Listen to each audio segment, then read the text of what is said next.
All right. Colleen Gallagher. What's up? Hi. It's great to have you here. It's great to have you here. I'm so excited to be here, and I'm super excited for this conversation. So thanks for having me. Of course.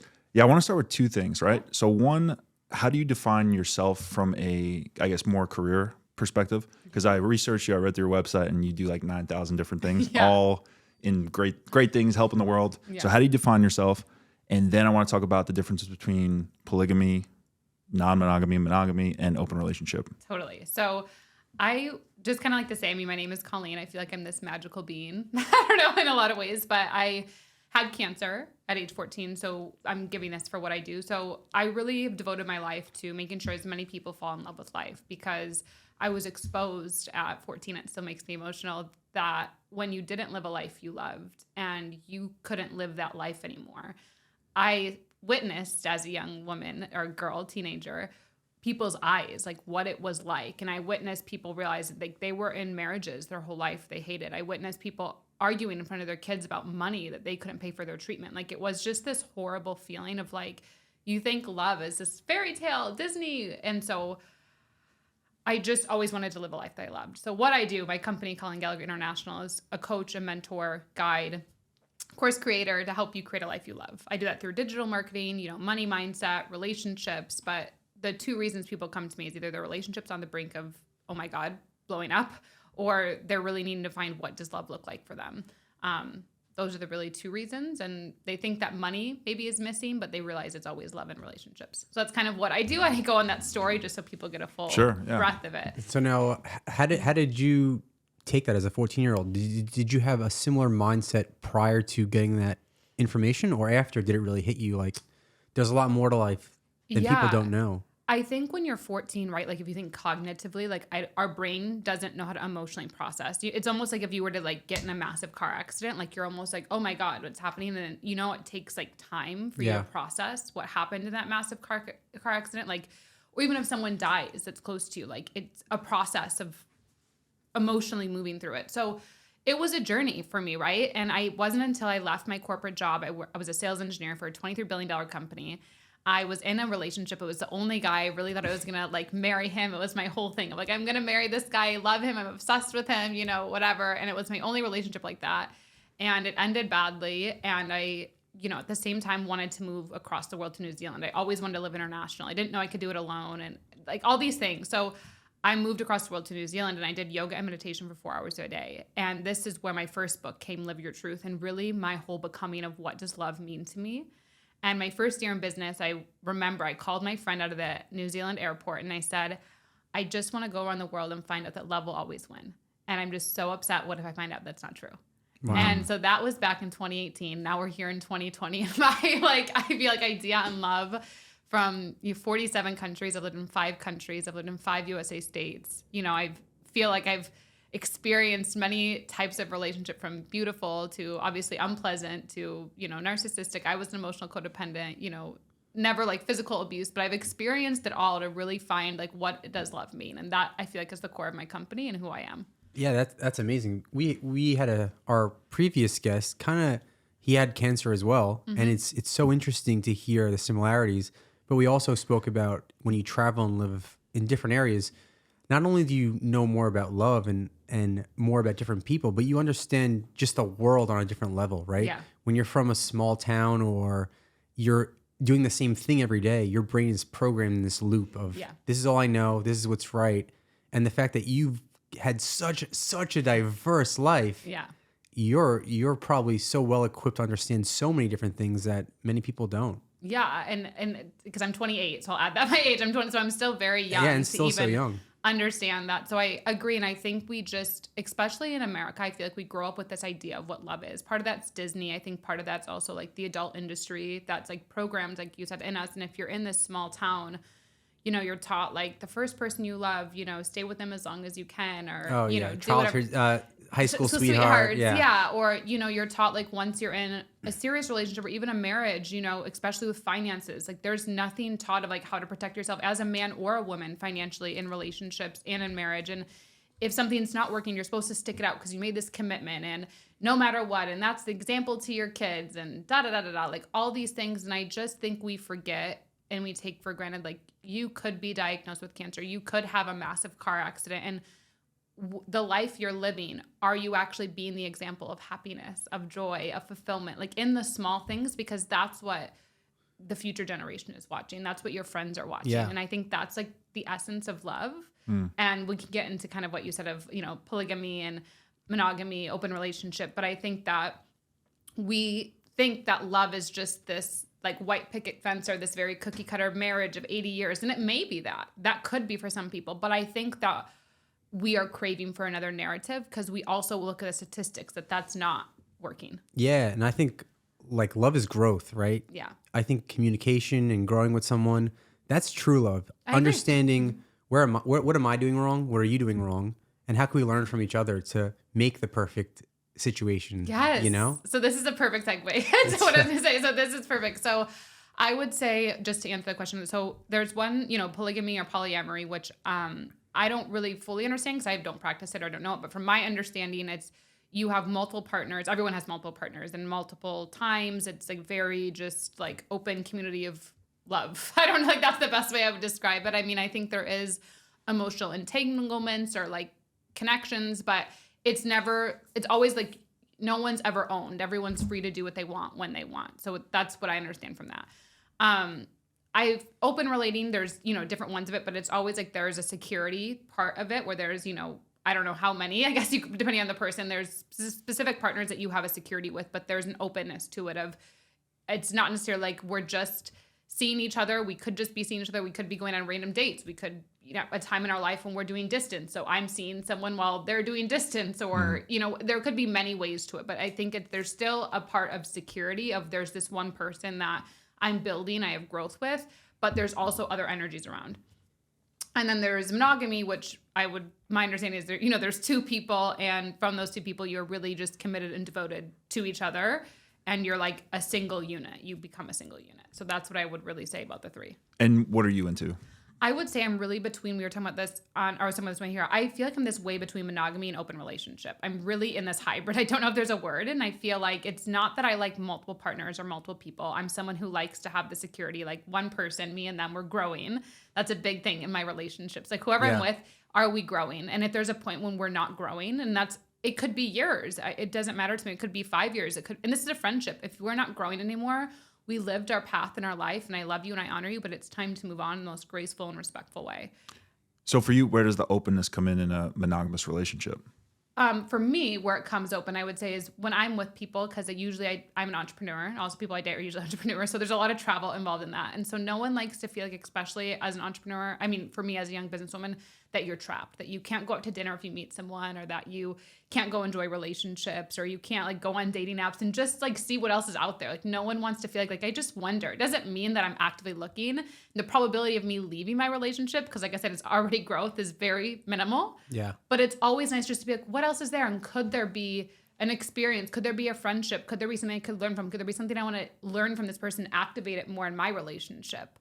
And I think for men, you know, because I have a large clientele of men, 85% of my clientele is men. I think for them, there is this biological desire to maybe want to explore with other women or sexually, not over a period of time, but once or twice, or they're away and having a boys' night or flirting. It's the same thing. It's just having the freedom to flirt, knowing that you're still going. Go ahead. No, yeah. I mean, I think that's great. Yeah. But do you think having that freedom opens unnecessary doors? Like if you never went on a dating app to even explore, right? Mm-hmm. Then you don't know and you're just okay with your situation. But you go on that dating app just because, right? Yeah. And you see this guy and you're like, oh, he's cute. Yeah. And then that guy asks you for a drink and then it's like, okay, I'll just go for a drink with him. And now you're opening that door and say nothing happens with that guy and you ruin it with your stable relationship. How does that work? Yeah. So it's so wild because I haven't really ever experienced that because I feel like it's something that I like. Like it's a desire of mine. Like I like going on dates. Like it's just as like, let's say, I don't know if you're like having a fetish. I don't know what's it like, you know, like I just genuinely love the whole thing of getting to know someone, going on a date. Yeah. I understand what you're saying because it's like a weird. I love getting to know people, right? There you go. I think the best atmosphere for that is on a date because you're genuinely like interested, right? Yes. And that's the one thing I miss is genuinely the deep questions of what makes you you. Yes. What do you like? So tell me your story. Exactly. So this is what I like. And so for the people that I've dated, maybe I've just been lucky. I don't know. Maybe whatever. But the guys I've dated have never had an issue with it. And it's, because they're doing the same thing.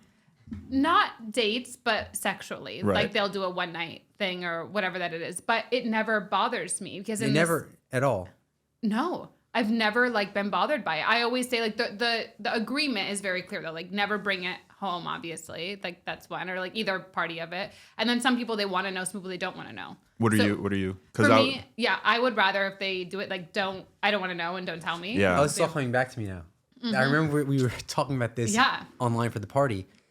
And correct me if I'm wrong. Go ahead. You said that just kissing is the limit. Yeah, is my limit. So I won't be personally. Right. I won't be intimate more within one person. Like what I mean by intimate is I don't know how to like all the way. I won't do that with more than one person. Like when I'm in a serious relationship, but like making out or doing whatever, like or holding hands. Like I think it's part of this fun thing. So to me, some guys I've been with, they've been like, hey, I want to know about it, and some are like, hey, again, like don't tell me, whatever. Yeah, everyone's so different. Wait, and then. I think she was saying that this is when you chimed in that having sex was less intimate than kissing, and you disagreed.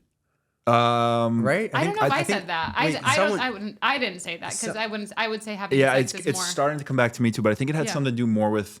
No, it was dinner. It was dinner. Dinner. Yeah. So what I said. So in my clientele, right?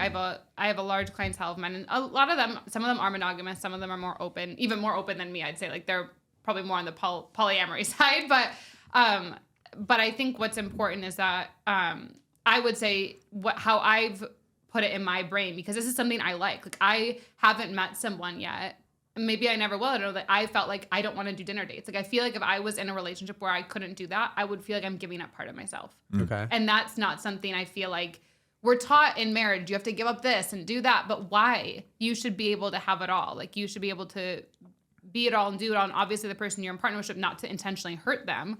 But if that's clearly communicated from the beginning, anyway. So yeah, if you're both on the same page. Exactly. And in certain ways, like my girlfriend's like, how do you do that? If your partner's like having, intimate with someone else. And I'm like, but I'm like on a date being emotional with someone else. So if you think about it from a woman's perspective, we're being emotional. From a biological standpoint, he's being intimate. It's the same connection base that's being fueled. Yeah, I get it. I get what you're saying. I mean, so it's biologically. Yeah. It's not like it's a different. But I'd love to be in a relationship with a girl that just she can hold hands with whoever she wants to. As long as she comes home, washes her hands, and then we're good to go. And I'll do my thing, and then we'll have a great relationship. Yeah, I mean, but you have to know yourself, and this took a lot of work for me, right? But I think you have to remember back to what I said, right? I've been to That's what I was going to ask you. 47 countries, and I've been to lived in 5 countries, 5 USA states.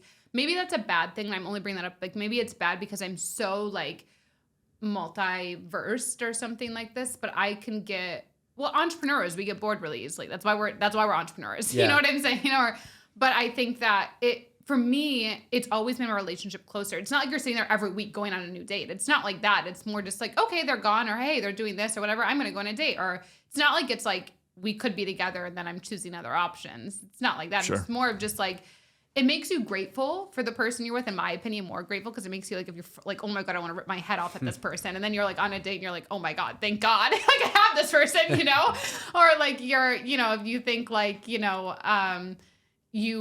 there's maybe like something missing, or God, what's missing? Then you go on a date and you're like, hey, what have you known this? And you're asking, and then that could even bring something back into your relationship. So I just think it's all about clarity of communication. Mm-hmm. And I just feel like the people that I've known that have gotten married in their younger 20s, or I mean, even in 30s, like if you don't have, how are we going to spice it up? Like if you think about it, 40, 50, 60 years, this is a long time you're talking about to be with someone. Like this is, so why is a date a bad thing? Or why is someone, if I did want to go hook up with someone it's not a desire of mine, but why is that a bad thing?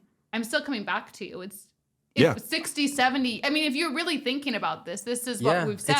I think it's very interesting. Like why would that be an issue? I'm not saying that we're going on the first date and then I'm going to be like, oh, by the way, like I'm going on 5 more dates. It's not like that, but it's more like when you meet someone, it's not in this rush of like, I need to know, are we going to get married? Are we going to look at this? What's it going to like?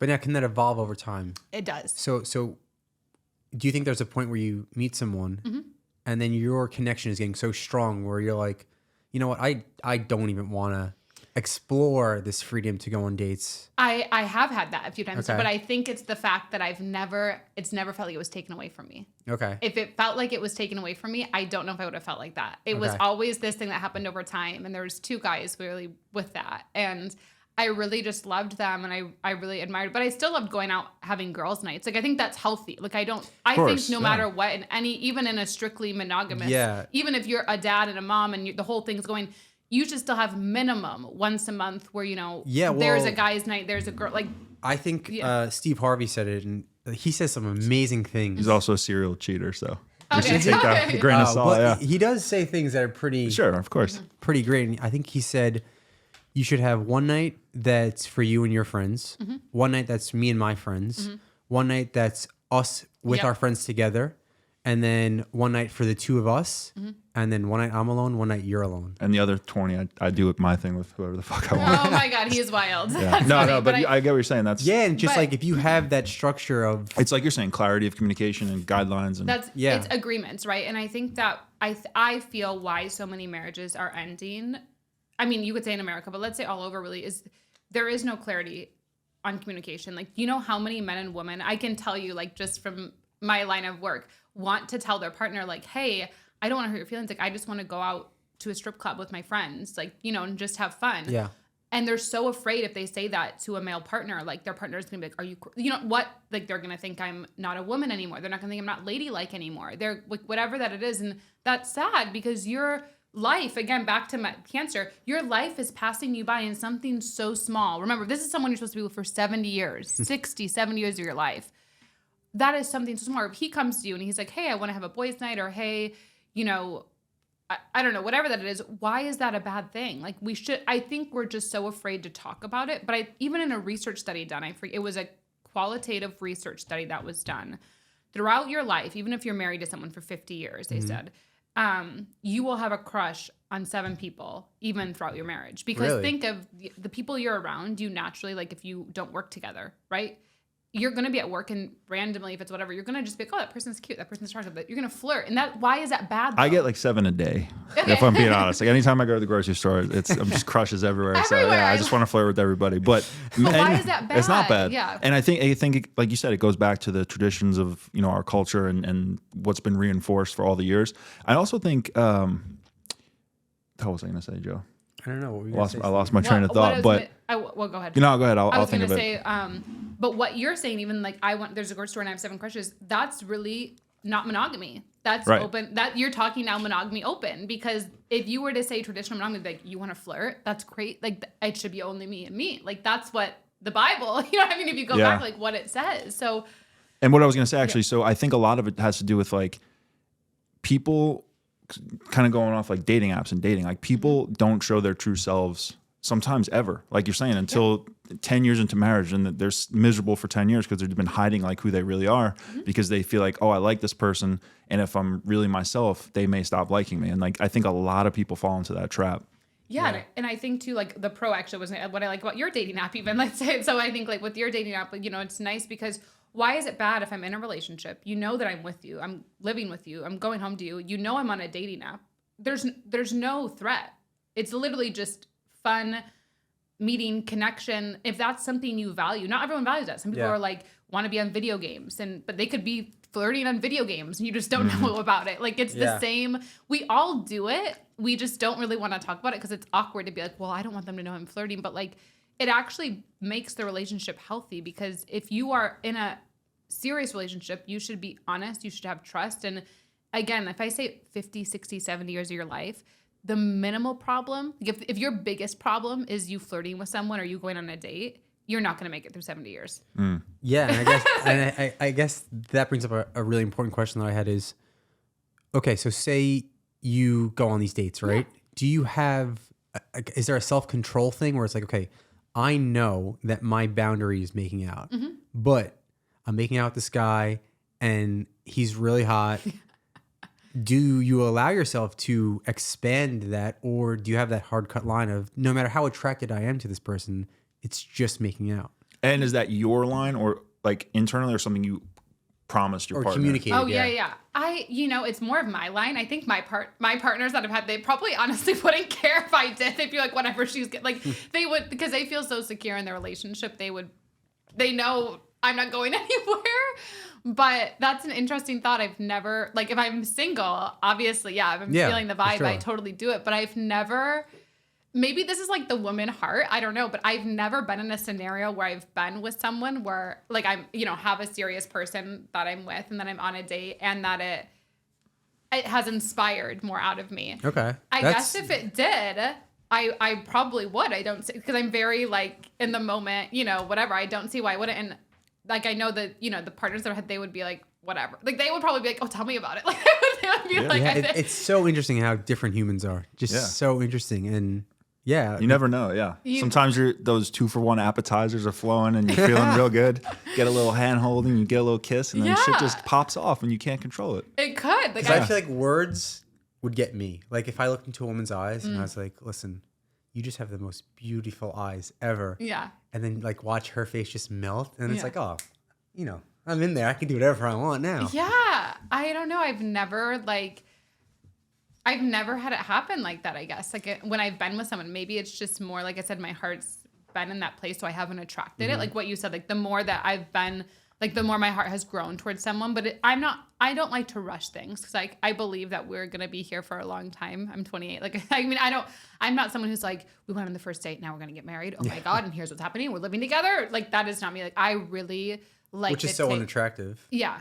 I like to take things slow, and I like to really get to know someone, which you should. Like, you shouldn't just, if you're a quality person, you're not just going to let anyone into your life. And that's both, I mean, everyone. And if you don't feel like you're a quality person, you should really work on yourself to feel like that, and not that I have an issue with being vulnerable, but I'm not just going to let someone into my life so quickly. Like, there might be a moment of beauty or a moment of whatnot, but I'm not just going to, like.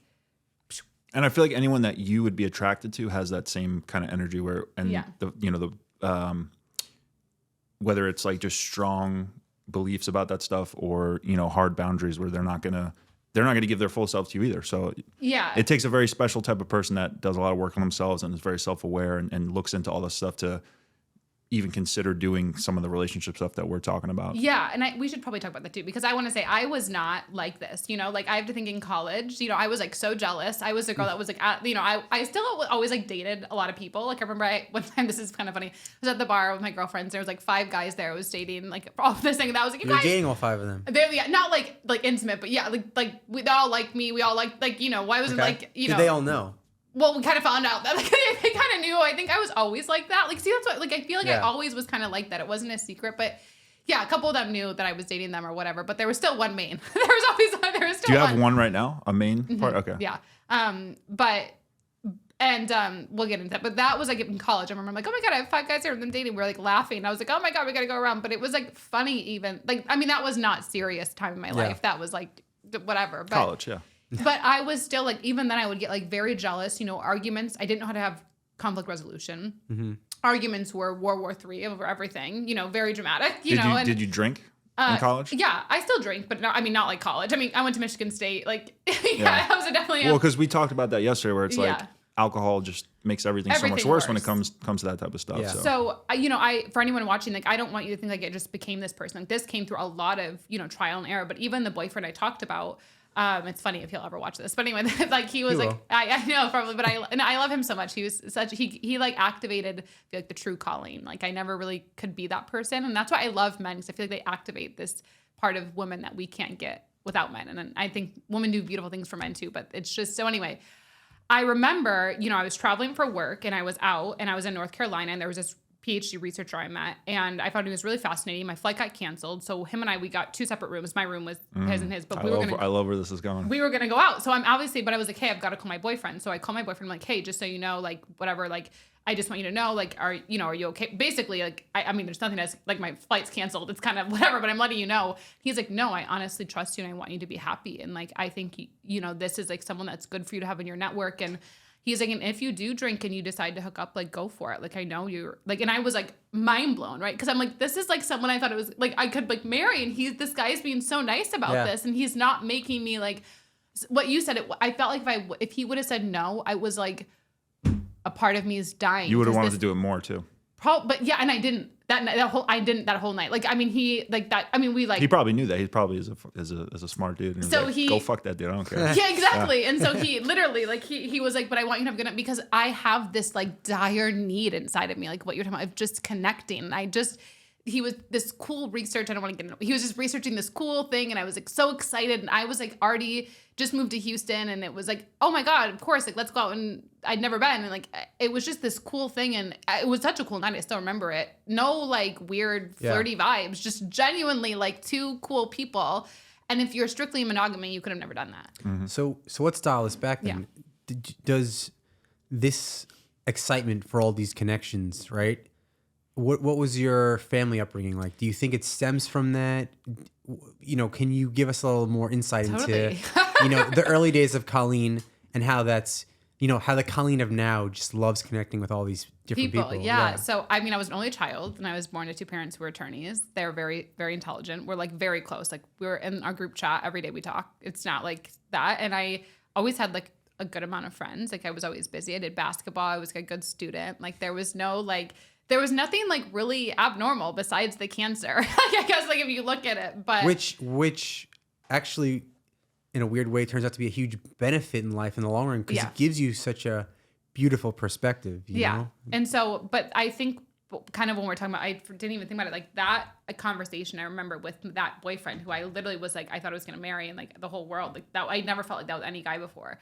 And, when he said that, something fundamentally in my mind, I think something clicked. I was like, oh my God, like you can actually have it all. And you could actually, like, you don't have to give up anything. I think as women, especially because I always was career driven. I always, you know, had successful jobs. My first job, I made 6 figures. I was 21 years old. I remember like I had an internship my freshman year, and I made my first $5,000 in the summer, which was like, who makes $5,000 in 3 months? Like, this is insane amount of money. Like, you know, like this was crazy. So I always was career driven, and I always felt like there was just something I had to give up. Like, I feel like that was the narrative of, as a woman, if you're dating, you have to give something up. You have to give something up. I just felt like it was a thing. And that moment was so profound with that guy or my boyfriend at the time, because it let me feel like I could be me. And I could find, like, I could have love. And so from that, I always was honest about who I was about that. But even that, it's just like the guys, when you love someone, we all have like little quirks you end up loving about someone. I feel like this is just my quirk. And I feel like the people that I've served, men or women, this has been a quirk that a lot of people have been afraid to communicate about, because they don't want to be polyamory, or they don't want to be open, and they don't want to be strictly monogamous. So what is this line, which is back to what we're talking about, is be clear about who you are and what you want, and don't be afraid of it. I think that's the biggest thing, is just don't be afraid of it. And the more you suppress that part of you in whatever relationship, you are going to wake up one day building resentment against them, but it's really for yourself, because you never were true to you, and you never gave that person the opportunity to even meet you halfway. Yeah, I think that's great. Yeah. It's interesting, because I feel like you lean on both sides of the fence sometimes with this, you know, I got it. And, like, what's your take when you meet women, and do you kind of relate to Colleen in a perfect way of like, oh, if you can have that all? Yeah, well, it's funny because as you were just saying that, I was listening, but I was also thinking with the other part of my brain that I think defining yourself as something could be dangerous, and I feel like I'm kind of pulling my favorite parts from all of these things, and I think that's kind of the direction I'm headed. Is like. You know, if it all starts with, you know, being true to yourself, and then meeting someone that you have a connection with, but being super open right from the beginning. And yeah, I think that's where I'm headed. Like, I'm not going to define myself or, you know, say I'm this or this or this. It's just going to be, I take this part. And I think it kind of sounds like what you did traveling the world, where you're finding all these different ways of life different cultures. But yeah, I don't think I have any, because I feel like every guest we talk to and every person I meet, as you know, in the past couple of years, it's like showing me new paths, and I'm just pulling my favorite parts. Yeah, and I think like a good thing for you both, because I mean, you guys have different ones, is like, so like, how would you feel, you know, if your, you know, stable girlfriend came to you and was like, hey, I want to go on a date, or hey, like I want to do a girls' night and just, you know, whatever, but I'm gonna come home? Would you be like, oh my God, absolutely not? Like, well, I'm engaged, so if my fiance said, you know, I'm going on a date with somebody, I'd be like, no, absolutely You're not. like, no way, it's not happening. It's either that or give me my ring back and I'll see you later. You're like, no. So what if after you were married? No, no way. Still. So Yeah. you're, do you feel like it's like a traditional way of like what does it signify to you? No, I think honestly, I'm just so in love with her, Got it. and she makes me so happy. And I'm not someone who needs more. Like I actually Yes. like to. I'm like, okay, I got my love life figured out. It's amazing. Now I could solely focus on work. Yeah. And I don't really, even if I wasn't with her, I don't have that urge to meet people and sleep with them. I'm kind of Yeah. more like, I just want to work, you know? I see what you're saying. Yeah. Yeah, I don't really have that urge in a way. Yeah. I like to get to know people, but intimately, not really. Yeah.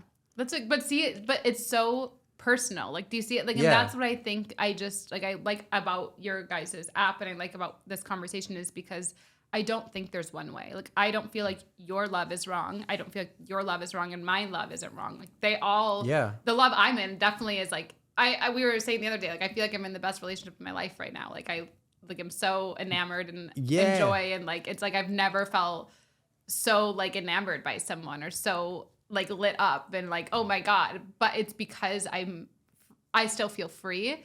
But the things that I would do, let's say when I'm single, yeah, I don't necessarily do those things, but it's the option that I always could. And I think we all kind of are saying the same thing. It's Yeah. just like, if you're happy, whatever makes you happy and it's in a righteous way. Steve always says, like, if you do things in a righteous way, then that's good.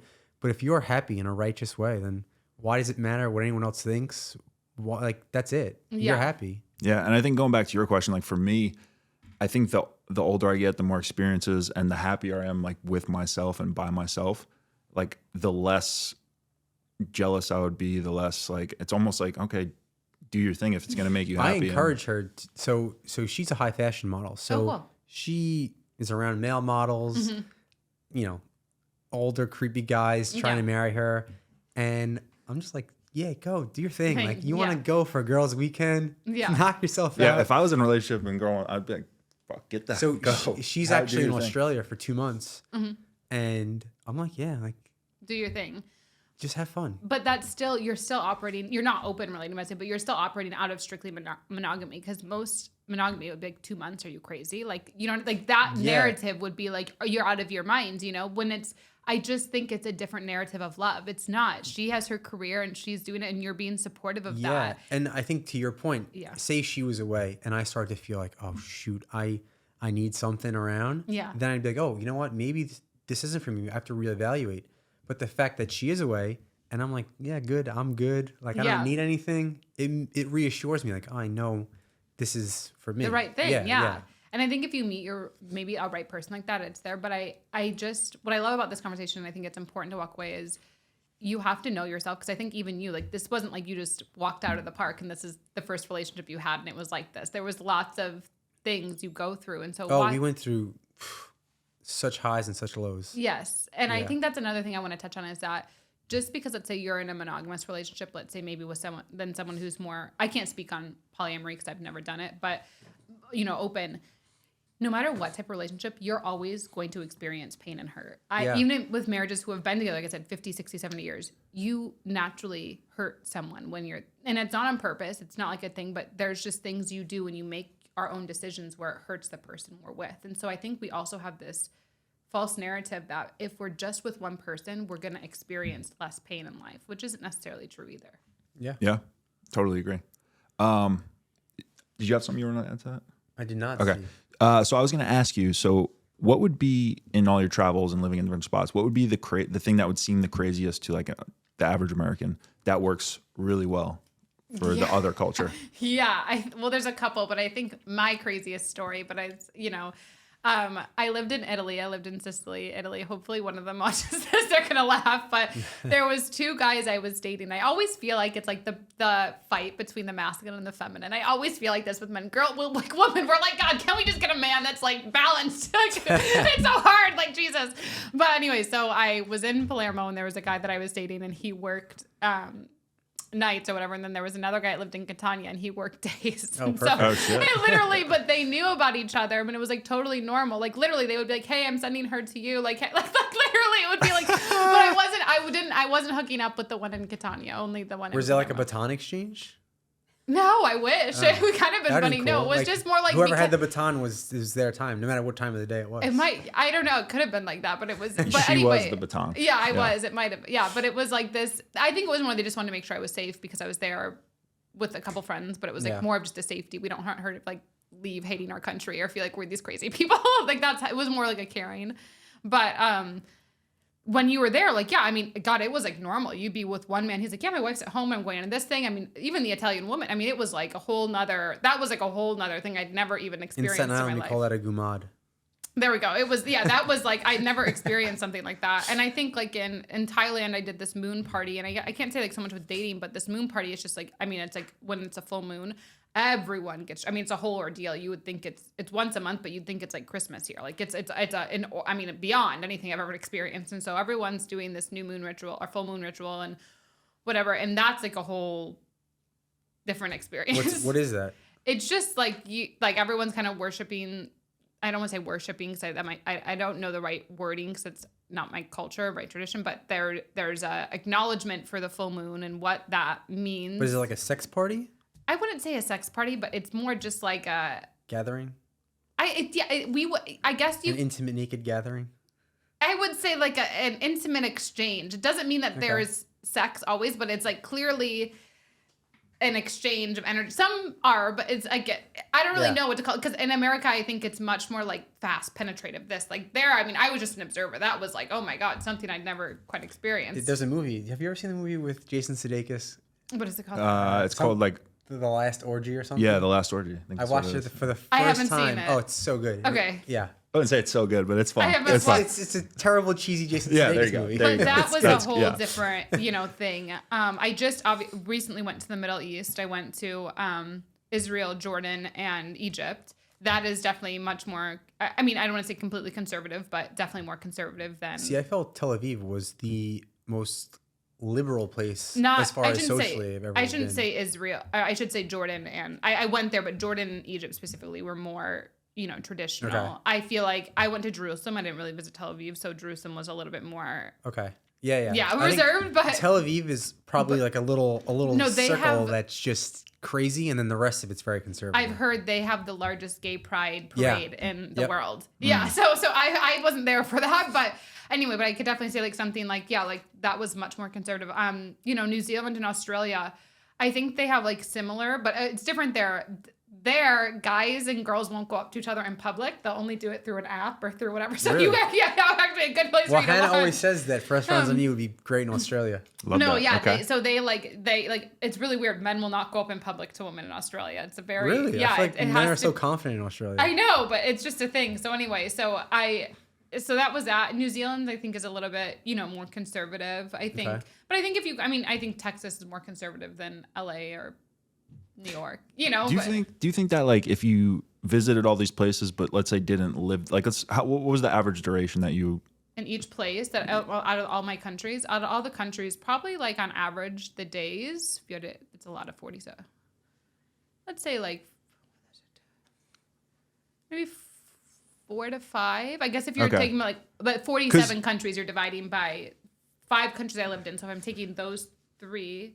Maybe it's a little bit more. Maybe like a week or 2 weeks. Okay, I'm only asking because I feel like if you're a visitor, if you're on vacation, like you have a totally different set of rules than like people that live in that place all the time. Totally. Like, and you're not like you're willing to just like put yourself out there more, and like you're like, oh, I'm never gonna see these people again. Yeah. Whereas if like you're in your normal community, it's very different. Like, do you find that was the case for you? Like, because I feel like sometimes like I went to a wedding one time in where's Ohio State? What's Ohio? No, but like, what city? Columbus. Columbus, that's what it was. I went to Columbus. I was in Columbus for like 36 hours. I had like an incredible 36 hours, and I left. I was like, oh fuck, Columbus is awesome. And then everyone else was like, Columbus fucking sucks. I was like, I don't know. I had a great time. So I'm wondering if like you had a similar experience where like you're seeing all these things and like taking part of them, but if you had to live there, do you think you'd still want to do like? Yeah, so I think that like what you said, 36 hours, and if you're going for an event, like when you went there for Ohio State game, like that's a whole different experience. I think like when I just went for like my my PhD at Pepperdine, like that was an experience. I can feel like it's pretty real because the person who was our tour guide like was from Egypt. There was like someone from Jordan. It was like it was like a very, and you saw like real things that you're like, oh my God. Like I feel like if I wasn't here, I wouldn't actually experience the truth of it. But I think like Thailand, like when I was there, like that full moon party, like you can only experience that if you're like actually. Oh, that party was in Thailand. Yeah, that was in Thailand, wow. that full moon party. Like, but that like you can't just go there for like even to get to the islands that do that. Like you have to. I did Phuket, and then you have a boat ride to the other islands. Like it's not like you could just. I don't even think there's a boat there and back in one day. Yeah. Like Right. you have to. So like I definitely think there's parts of it, but I do think there's that narrative. Like it's like if people who come to LA for a weekend, you can't really know LA. Like, but I think if you meet the right people anywhere, you're always going to experience that culture. And I think like in Sicily, like I met those two Italian guys. Like I definitely experienced Italy, and that's like what I wanted, but it was real Italy because I went to the local places that I would never have went if I didn't meet them. What do you call what they were doing in Italy? Like, how do you classify that from a? I don't even know if we have a word because I don't want to like offend Sharing? anyone. Yeah, but I think it's just more. I'm very open. Like I think it's just like my wife's home, you're hot. I'm doing this. I'm doing here. Like, and not everyone obviously is like that. I'm speaking more of like a liberal term. There's obviously some people who I think are very Catholic and very conservative that would probably be offended if I said that with their whole country. But but I think we have that just everywhere. I think that's the point of this conversation is that there is a conservative narrative, which obviously has been throughout our history. And what I'm just trying to say, or this conversation is trying to say, is that there's just a more open narrative. And the more you can work on yourself and realize what do you desire and explore. Like there were experiences, like I was in Malta and there was a horrible, bad experience. Could have been worse, but bad experience with a guy that I experienced. Not like anything like traumatic, but I'm just saying like I was like, oh my God, I definitely don't want anything like that ever again in my life. Yeah. Or, I had a guy I dated here where I did something. I was like, oh my God, like that was horrible, What but did it was they just, do? I never went, I didn't know this was happening, but I was kind of like told I was hanging out. Then it was like a date with me and another woman and him. And I just felt like totally uncomfortable. It was like not at all my scene. I didn't like it. I just was like creaming from, like, I just like. So it was going along the vibes of leading into like a threesome kind of thing, or? I think kind of, Okay. but I just was so uncomfortable. So it was like, I didn't know that was the vibe, right? Like they were like, oh, we're hanging out. And then there was like another woman there. And I'm like, what? And it was just like, I thought I was getting to know you. Right, and then that was like, oh my God, that is like, my body is repulsed by this. So that's totally separate where it's like you and two other people, it's like a no. Yeah. I didn't like it. I mean, even like I've never done it even with two guys, like dating. I just feel like you're not getting the core and essence of someone. Yeah, And you to like me, the that's- actual connection, like yeah. the actual intimate one-on-one, whatever that means. Yeah. I understand. So I've had experience like that where I feel like if I didn't do that right, then I do feel like if I didn't have things like that, there would be moments where I couldn't appreciate people that I'm with as much. Yeah. And I think that's happened for all of us though. Like I think even like you probably hear, still friend stories. Like my worst fear, I don't know, like I always say like my worst fear would be, what is my partner going to say when I'm not around? Oh, and for I sure. would hate to be the person that my partner, like I always want to be I always want to be the person my partner's like, oh my God, my relationship with Colleen is so amazing. It's so like fun and it's fiery and I'm, we're both free and it's always expanding and we're always growing. I learn so much. Like that is how I want to be talked about. And I feel like I've witnessed and simply monogamous, I don't know, no fun. I feel like people are not like growing in their careers. Or they're like just unified to one entity. I feel like that's missing, and I've seen these people like fight about money in front of their children in horrible times. Like I've seen this like I don't know if I've seen one that I'm like, wow, that one really did it right. And these are older, obviously, like younger generation. I think I have seen some of my friends. I'm like, absolutely, oh my God, they're so in love. That's so for them. I just haven't seen that, but it's just so for you. Yeah. Like, what is it for you? But I think you have to experience these things to know what you do and don't like. And if you don't, how could you really appreciate the one? Sure. Yeah, and you never know what it truly is like from the outside looking in either. Like it could look like the few good ones you've seen. Who knows what they actually look like, behind the scenes. So, you can't. I don't know, man. It's scary. I got sometimes. news today about a friend and his fiance. They're about to get married, and to the outside world, they were the perfect couple. Like I thought, this is it. I get news today that he's on his parents' couch, she's in the apartment, and they're separated. And I was like, holy shit. Wow. Like, And I think I actually just did an email to audience today about this. And I want to talk about this too, because I think even your relationship, which is, you know, I would say more very monogamous, but still your own identities, which I think is important. I think our generation is really the first to have that, because most women in the past, right, in your type of situation, there was no way they would have been allowed to go somewhere for 2 months. Like that, like we didn't even have access to credit cards till 1980s. Yeah. You know, like that, like this is really just history. There's no way that could have been possible. Yeah, you know? even my mom still sees my dad as the leader, the king. It's my dad's life that she just wants to make sure he's okay. And I'm like, Mom.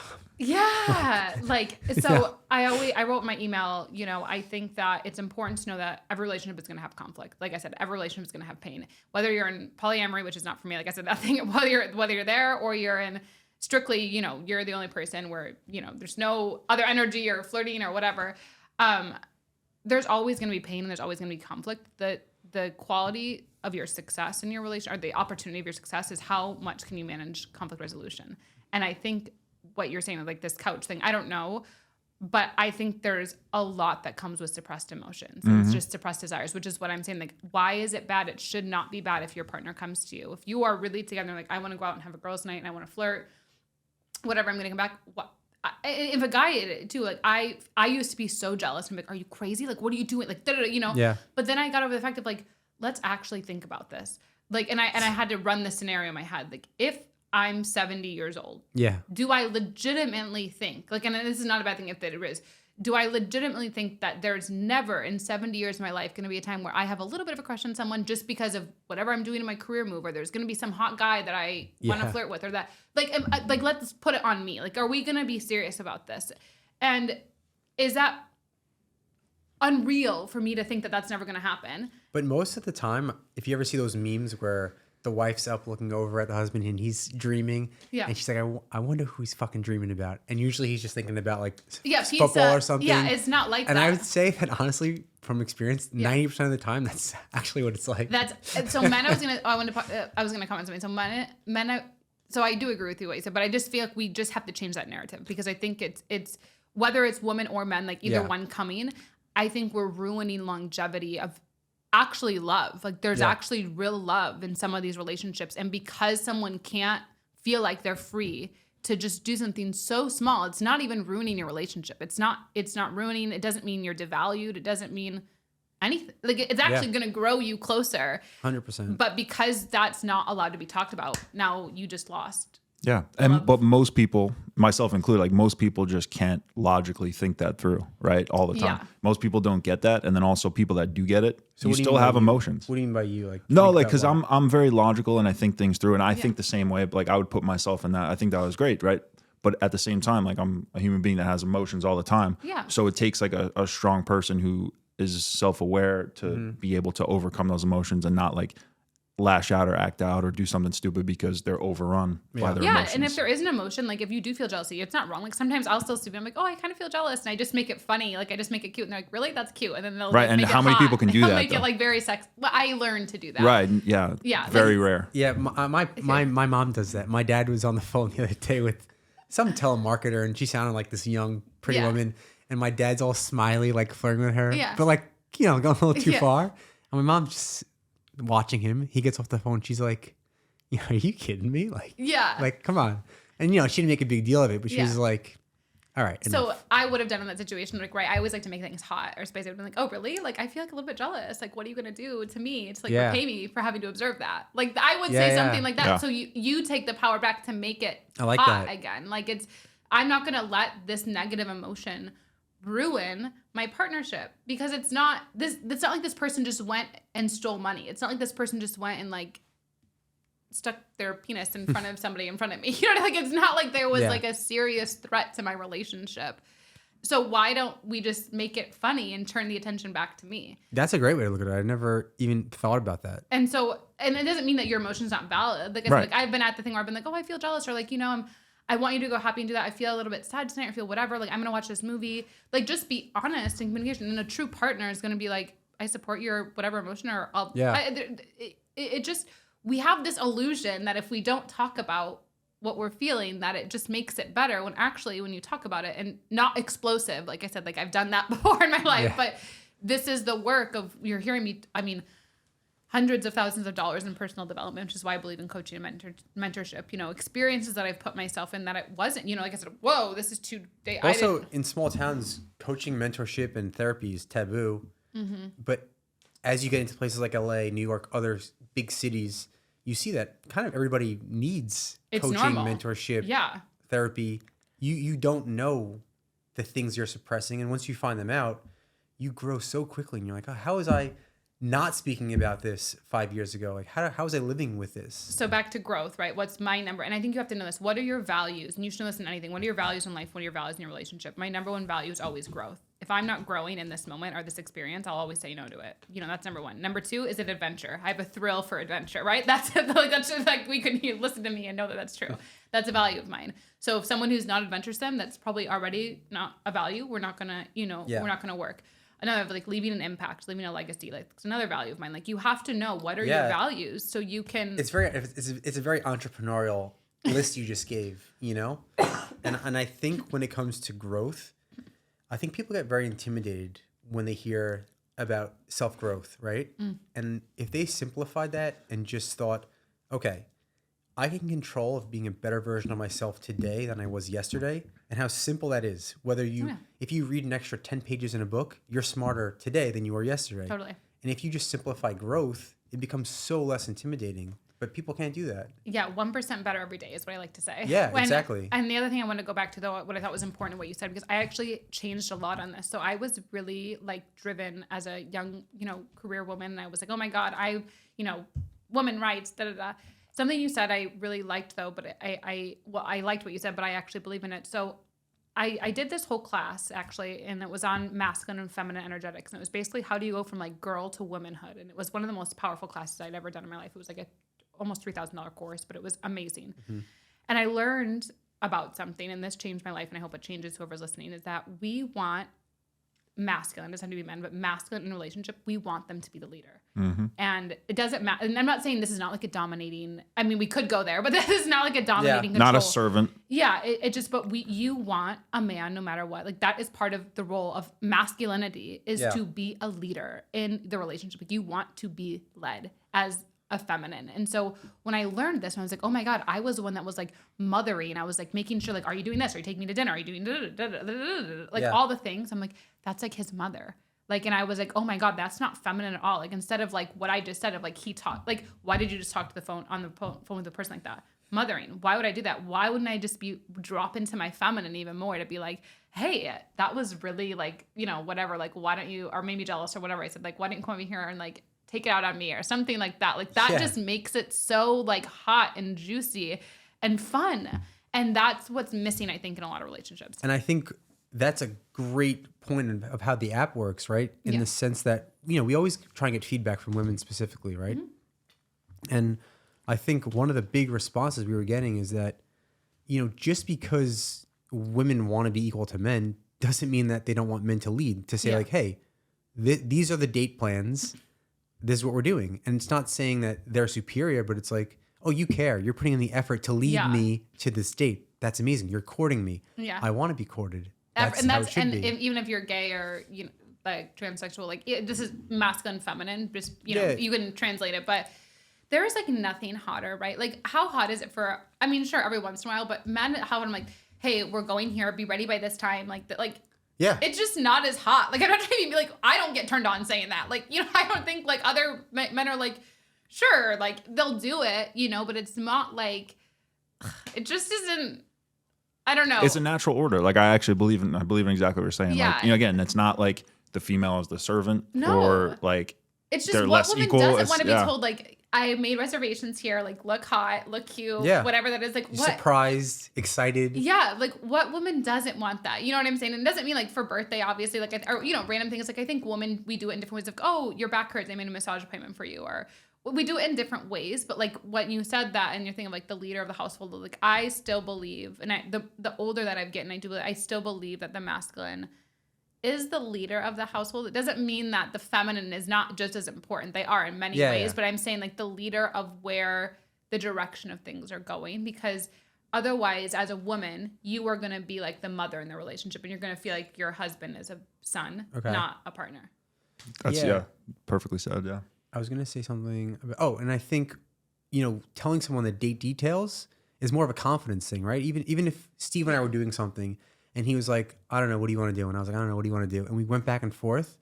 I'd be like, this is the most Annoying. unstructured, non-confident thing ever. Someone needs to just take the lead. Like, Exactly. And I think that just goes with the overall confidence in human beings. Someone needs to show initiative, take the lead.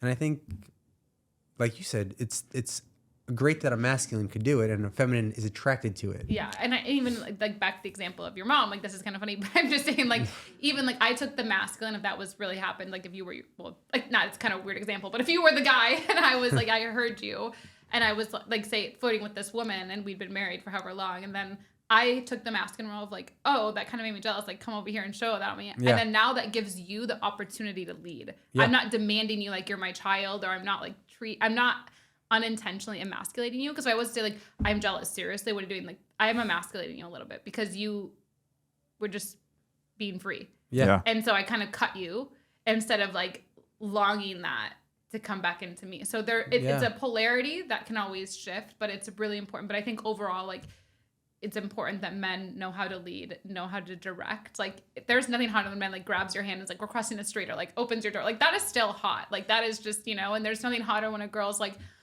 I'm just going to get up and like look pretty and just be sexy and not asking you 50 million questions, just being free. Like, there's something so beautiful about it, because the man likes that. It's just how it works. So anyway, like I think it's actually a great test for me to know if I'm into somebody, is if I want to take the initiative to like make plans. Like if I'm like wishy-washy about like, should we do something? Then I know that I really don't want to do something with that person. So it's a really good way for me to know. Yeah, like, that's a good thing for guys to know. And I think with dating apps, because I do like your guys' app a lot. Like I said, I feel you guys have the best design of an app. Like, I just like how it's easy, and then you can go like, do you want coffee, or do you want wine or beer? Like, there's so many things you can like find a connection point in that. And then I like how you said you can't talk until 6 hours before the date. I was going to ask you, how do you feel about that? I think I like it. Lauren and I were talking about it before. We were saying that it kind of builds tension.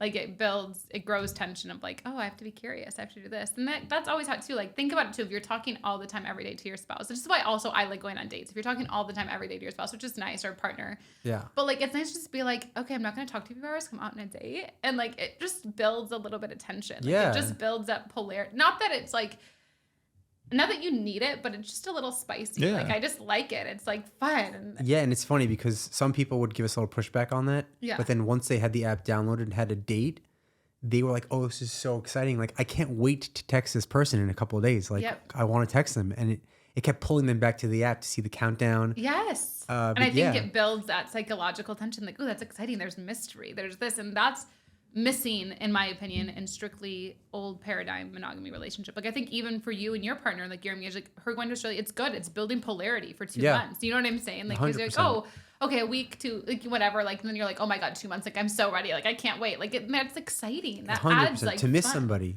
Yeah. Yeah. And I think with our app too, one of the big problems that people, like, we were talking a bit about this before, is like being overwhelmed, right? If you have so many matches, where guys are infamous on Tinder and Bumble for just swiping right like a million times, right? And I think with our, like, a lot of times too, like, our app makes you, like you said, the word intentional, right? Intentional with who. When I use our app, I'm like, do I really want to go on a date with this person? Like, or do I think I do? Right? Maybe I'll think I will, and then we chat for a few minutes. I'm like, no, I don't want to go on a date with this person. But it forces you to be intentional, right? Yeah. And just be like, should this person right here, do I actually want to like make plans, get ready for this date? Yeah, and like, so like, with other apps, it's like most people are always like, why do I match with somebody and they never talk to me? It's like, well, because they probably weren't interested in ever doing anything with you in the first place. Yeah. So our app kind of removes that, which I think is the best. No, I like that. Your guys' app, it's like, so everyone knows, when you go on it, you swipe, and as soon as you swipe yes, you have to put a link in the calendar to like message, or like to have it in the calendar before you can even talk. And if it's not there, you're not going to get that person. So it's like you said, like, very intentional, and you have to get better at reading energy and getting clear on what it is you want. Mm-hmm. Yeah. And the way we say it is, the first point of contact is either you sending or receiving a date invite, right? That's it. Yeah. And it's interesting how, obviously I always get the most feedback and pushback on certain things, but how people are like, oh, you're meeting a stranger. And it's like, yeah, but that's life. You're always meeting a stranger. Yeah. And I think the best comparison is if you went back to the early days of Uber, right?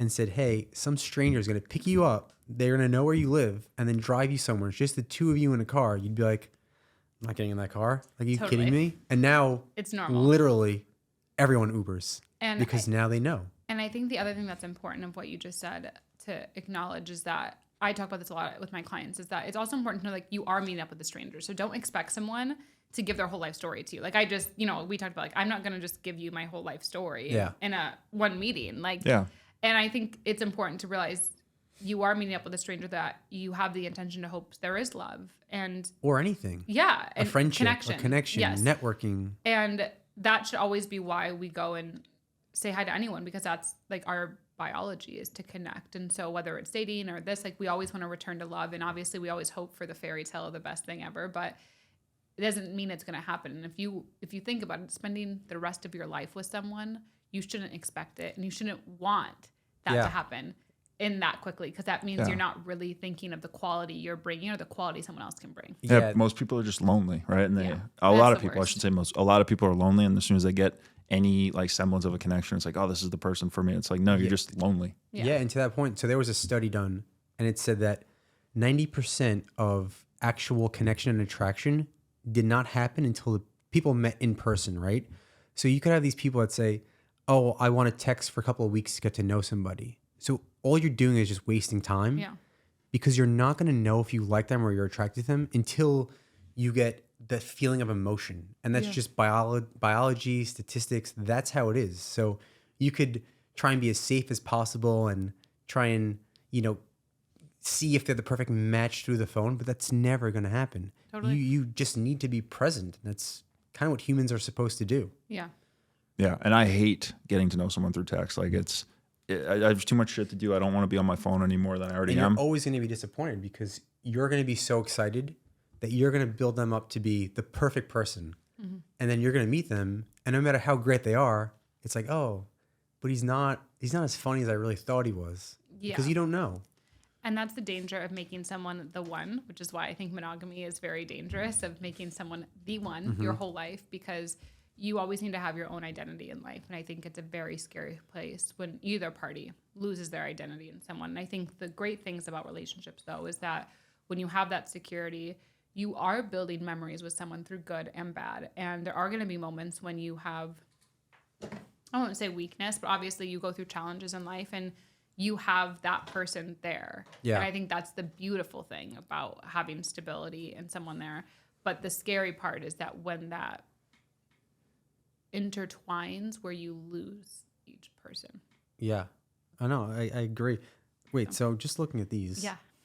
I want to talk a little bit about these books. Of course, yeah. So how they got started, what they're about, and like where you're on the Colleen Gallagher journey right now. Yeah. So Live Your Truth was my first book. That was Start Your Journey to Freedom and Healing. That's where I actually got out of Western medicine and totally healed from cancer. And it's where I left New Zealand, right? And I said, I just want to be able to travel the world and find out the love will always win. That was my book that I made my first 6-week program with. That got me my first $10,000 month that I was like, oh my God. And really? Yeah. And this is what's helped many people create their first courses online or their first product, like taking what is your story? What's your story? What have you went through and how do we monetize it? That's that one. My second book, which I didn't bring because it's an academic book, but it's called The Future for Rohingya's Education. That was my master's thesis. Do you think that we're not academic guys? No, I do think you're academic guys. So I just don't what bring does it. Maybe academic mean? I should probably bring it more. You guys are right. But I think it's more research based. It's more like analytical, linear. I guess I just assume people don't want to read it as much, but I probably should bring it more because everyone's now like, Colleen, I want your other book. Anyway, that's that book. And then my third book is called An Uncompromised Life. So Overcome Heartbreak and Trauma, Experience Unexplainable and Truly Fall in Love. And this was the experience where I was told I wouldn't be able to have a pregnancy without, certain medication because of my cancer. And I was in a co-created narcissistic and codependent relationship. So emotional codependency and narcissistic is the same thing. Can we break that down a little bit? Yeah. So it's on this. I'll finish this and then we'll break it up. It's on the same line psychologically. So I wound up pregnant and I had an abortion within 6 days of my first missed period. And the name Ella came to me. And since I had cancer, I always knew I wanted to adopt. So basically that whole book is just how I overcame this relationship that I loved, and it was always so hard because I was kind of dating two people, not at the same time. Like if I wasn't dating him, I was dating this one. And it's funny because if I would have been pregnant with the other guy, I would have kept the child. Really? And so it was a really it was a true testament to love.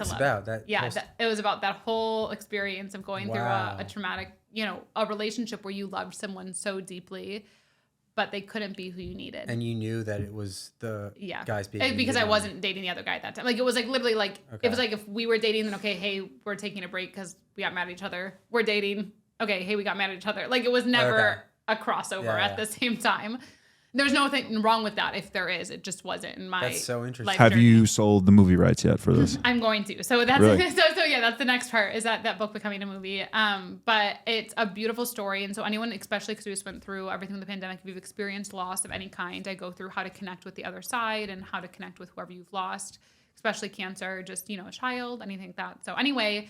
My daughter will reincarnate through another woman. I think it'll be at the end of this year, early next year, and I'll adopt her within the next 3 to 5 years. It's just gonna come to me. It's just a story that happened. So this recently happened. This happened in 2019, right at the beginning of the pandemic. So anyway, so that was that, and that was where I got really clear. Like, if you want to know a lot of my work, that's where I got so clear on this relationship and what you want, because I suffered tremendously. I feel like I lived a 20-year marriage in 2 years. I suffered tremendously where I was trying to explain to someone what I wanted or what I needed, and it's always just a loop. And obviously when you're in a narcissistic codependent experience, it's challenging because you are feeding off them for emotional need and validation, and they're feeding off you because they're, getting to manipulate you or getting different things out of you. Yeah. So you're both like, it's a crazy cycle that you're feeding each other. And it's like literally a chemical addiction that's so hard to break. So anyway, that was like that one. And so my 4th book comes out next year called Expanded Liberation, and my, doctorate will be done next year. Wow, congrats. So before 30. Yes. So and obviously my business, I have blogs all the time, and I write social media content every day, and I have 29 online courses. So people, like I said, either come to me when they're going through the brink of like a breakup or wanting to find love, or they really want to find money, an entrepreneurial way, but it's really still about relationships. So now when couples come to you for help, is it more of a formal, like it's a only therapy one person, thing? I should say. I haven't had a couple yet. I've had a couple couples haven't paid me. I've had a couple couples that I've been in messages with, but no one's gone. But that is kind of, I think, where my work will go more. But I mostly have, like I said, men who have come to me. They went through a horrible divorce or a horrible experience. Women who feel like, they married a narcissist or someone that exploited them as a career woman. And how do you, one, get the fuck out of it? And then 2, how do you actually find love? And that's what I help my clients with. And like I said, I have a full range of what that looks like of my clients, but we're talking about exactly what we are. What happened? What's the trauma? What are you holding that anger towards this opposite sex or, same sex? And how do we define love for you? And how do we communicate that in a way that's expansive? And how do we get over these things of he was on the phone or saying this of oh, I got jealous. Are you going to take that out of me? How do we do that? Or, hey, you didn't text me. I feel like you're not communicating this. That feels so heavy instead of hey, I really want to hear from you. How is it going? It's just small things like this that make the world of difference. And if you're building for a growth in a lifetime with somebody, every little thing like that matters. Yeah. No matter when you want to scream and be oh my God, you have to take it. And that's your work, because you can only take care of your side of the street in a relationship. You can only bring what you have. So even if they're making you scratch your eyes out, you want to either go, why am I allowing this? What is this teaching me? And how do I really want to handle this? Because no one likes to go and feel like there's an explosive thing. That's never fun. Doesn't mean that your emotions aren't valid, but how do we communicate it in a more pleasurable way? Right. I know you said you have about 85% male, right? Do you think that men in general prefer to talk to a woman about this type of stuff, or? I can't say because I'd never asked that, but I think it's a really awkward place sometimes for me, because I think men, their wives or their whatever, they will get mad that they're talking to me, or they get concerned or whatever that it is, when I really actually just want everyone to find love. So that's, but I will say, there's times that I feel like men are sharing more with me than they have with their significant other or their children at times. But I think that's the beauty of my work.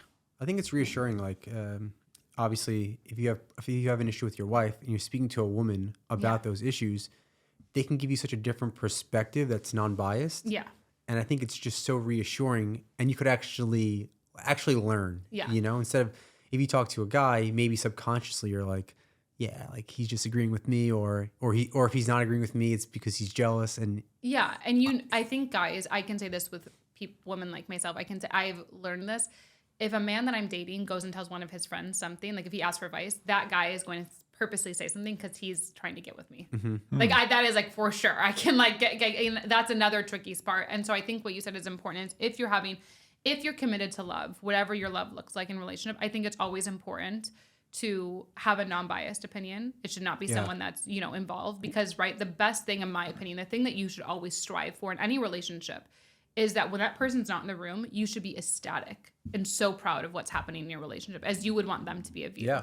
And that can't happen if you're constantly going to friends. Wait, so you're saying that like if we were dating and I went to Joe for advice, he would give me advice that most likely, basically, so that we would end so that he could be with me. And even Lauren shaking What kind of friends are these fucking people? No, you would be. I'm telling you, I don't not believe you, but it's and especially if you're dating someone who's a more successful. Like I can tell you for sure, I don't even. We've had so many conversations about like women and date and. Are you trying to steal Hannah? No, no. That's why I am the antithesis of I'm this. saying if they're saying bad things. You've always given me good advice. Yeah. If you were to go to someone and someone was like saying all this bad thing about your fiance, it's literally because they want to be with her. Like so. Is it like a subconscious thing or both? Can it be both? It's that situational. I couldn't like that's like a situational one. Some of it could not be like it. Just, but you're saying a lot of it is intentional. Like literally wants to get this person out of it so they can step in, type of thing. I would say majority. Yeah. Wow. I would say. Do you agree? Yeah. Yeah. So that does like it. But there might be some I could see like I don't want to say if you're. It's kind of. I mean, this is kind of mean, but if you're maybe a non-intellectual guy and you're just. Whatever, I think he might be just unintentional. That's just the way he thinks. If you're a non-intellectual guy, there's nothing wrong with that. Live your best life. But I'm just saying that I think a more intellectual guy, absolutely. Someone you would give the academic book to. not a Neanderthal. I'm never gonna live this down. But no, I think I think more like I think definitely either one of your your friends group. If someone was to like you were like, hey man, I'm really suffering right now. Like what's going on? And like they were to navigate it more in a way of like apart instead of like, let's really look at this. Like what's going on? Where's the loss of growth? Where's the loss of connection? Where can we get back to connection? We got a good friendship. Yeah. Like if if your conversation though isn't around that, like it's not towards like, hey, let's get back here. Absolutely. That's the whole agenda. Yeah. And I think when we do it, I think we always lead with, okay, what's your objective here? Like, do you want to get back with her or you don't? And I think whatever angle the friend takes, then I'll give them the advice. Yeah. You know what's funny? Do you want to tell the tea story? I think that's a funny one. It's not really a big story. When we went for tea that night to talk about like our like women troubles. Well, so it's not really a great story, but it's just funny. It's funny how women think sometimes. And again, not to generalize, but like, he was going through something, I was going through something, and like we don't want to go to a bar and drinks. We're like, let's go get tea. And it was like 10 o'clock on a Thursday night. So he told Hannah like we're going to get tea, and she's like, tea? You're not getting fucking tea. Like she just flipped out because she didn't believe that we were going to get tea. We literally had tea and talked about like life and relationships, and it was just kind of funny. But I think it's important. Like I think that's why I love that men come to me because I love that I offer that safe space, and I definitely like there's been couples that I would so be open to that work, and I would love to support it because I think. The way that I've described my relationship, I think many women look at me. I can tell you for sure. Many women come to me and they're like, "I want what you have." I don't know how you get these men to be okay with this, but like you're a dog whisperer, is what you are. I was like, no. I'm like, it's not because masculine men, whatever. Men love to please. Men love to please. They love to whatever. Like if Colleen is like happy and that's whatever, but like it's just the fact that I also have navigated a place in myself where he knows he's secure. Obviously, if he didn't feel secure, no way would he let me do that. You know what I'm saying? Like no guy is gonna be like, yeah, you can just go out. But there's obviously it's like that's like I said, like everyone has their things, like whatever it is, that's the thing. But so many women always come to me like, how do I get my partner to like see what you're talking about? And even like I don't care if he did or I'll have guys be like, same way, like they're like, how do I get this to happen? And I just wish everyone knew the love that you want and the way that you want it is possible. And there's not a right way and there's not a wrong way. But having clear communication is important. And I think the thing you said of like, but if you open the door, doesn't that mean there's others? It's not like the people that I'm doing this with. It's not like I just met them month or 2 months. I mean, we're talking like 6 months, years relationship. You know what I'm saying? So the probability of if you're in even a year relationship, of you just being like, whatever, I'm gone is that's true. It's not, it would take more than just a date Yeah, you'd have to thoroughly think about Yeah, this. like For sure. they would take more of like, oh, someone is new in my career path and I've been working with someone for a while in my career path, and that person and I are really having chemistry, and you and I are not having chemistry over a period of time. Like there's way more. Yeah, when you break it down like that, it starts to make me understand it a little more. Yeah, like Yeah. it's not like there's just this like I'm dating this guy for a month. Like, by the way, I'm going on 5 more dates and I hope you're okay with it. Like that's not like I'm still getting like, in my personal opinion and belief, I feel like for you to really know someone, and this is friendship, anyone, you really need 3 to 5 years to see someone in a full season of life, a death of a family member, a financial lows, financial highs, career changes. Olympics. Yeah, like you're not even in a full year. I don't think you get that. Like you really a full season for family integration, Oh, yeah. friendship integration. There's 3 to 5 years, even if you're married. And so when the people I'm talking about, like it's not like I just meet these, the relationship I had this with, and it was like, oh, 6 months, and by the way, it's like I've been usually seeing them over an extended period, and okay, now it's 9 months, a year. Like we're actually pretty serious. We keep seeing each other, because I'm not someone who's just I'm never going to meet someone and be like, we definitely need to date ASAP. Like that. I mean, even if it's the most amazing man of my life, like it's just, I like patience. I need time. I want to consistency. Like you need to see those things before you're just going to willingly give your heart, to anybody. Like that, to me, that's crazy. I don't even know how people do that. Like, I don't know. Like that's wild. So when you're saying these things are kind of like, how do you, it's more like, why would you already have so much history. Memories together, going out, friendship, and you did it very slowly. You did it very mindfully. You did it very intentionally. It's not like you just, like, it wasn't a quick thing. And so, if you're like, oh, okay, I'm going to go out, or you're gone, whatever, you're like, yeah, whatever, because it's, you already have, what is she going to do? Like, there's, there's so much there already. Like, she's not just going to be like on a hiatus of like, oh my God, that's not my personality. But, and I think when you begin to think in that, like I said, back to this thing of 50 years of your life, 60 years. I mean, you going out and having, I don't know, even if it's for a month, a fling with some girl. I mean, sure, it might hurt me in that moment, or it might be, or maybe I'm more, I don't know. Like, I can't say because it hasn't happened to me. But I have to back out. Why did this really happen? Was it because you didn't feel free to express yourself? Like this whole jealousy, like the thing on the phone, like make it hot, make it funny, whatever, whatever, like it is what it is. But why did this really happen? Where is the breakdown in connection? And what are you really needing? And how do we move forward together so this is better for both of us? Because I know you don't want to intentionally hurt me, and I don't want to hurt you. And if you can keep coming back to that, that builds longevity. Yeah. Love that. Mic drop. I think that's a great place to end. Do you have anything else? No, I mean, even Yeah, this has been amazing. guest. So I know we shared your books. A pro at podcasting. Yeah, incredible.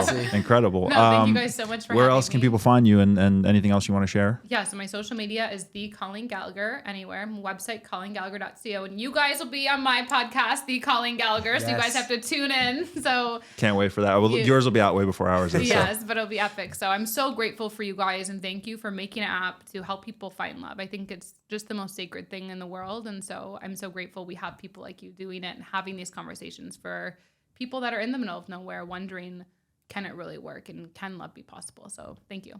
Yeah, thank you. All right, Colleen. Colleen. Yay.